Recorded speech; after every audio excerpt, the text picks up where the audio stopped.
du point de vue du Conseil national éducation économie, pour nous, il y a trois grands enjeux. Le premier, c'est celui de définir les compétences à construire, les compétences à acquérir dans cette nouvelle société.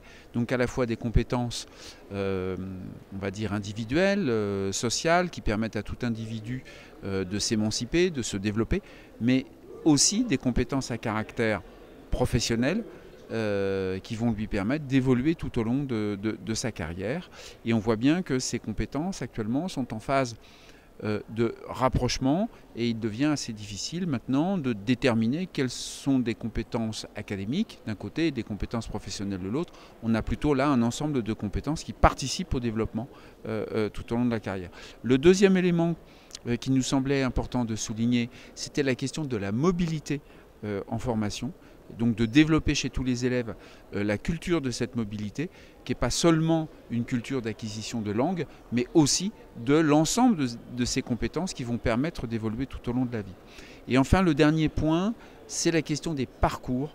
Et il faut absolument comprendre maintenant la façon dont on va baliser les parcours de formation, mais aussi les parcours de formation continue et de formation tout au long de la vie. Et ça nécessite une clarté beaucoup plus importante à la fois de l'offre de formation en termes de compétences à construire, justement. Quelles sont les compétences et où est-ce qu'on peut les chercher? Comment va-t-on les construire? Mais aussi de regarder maintenant justement ces compétences évolutives au travers des différents métiers. Et ça, là, c'est un travail qui reste devant nous.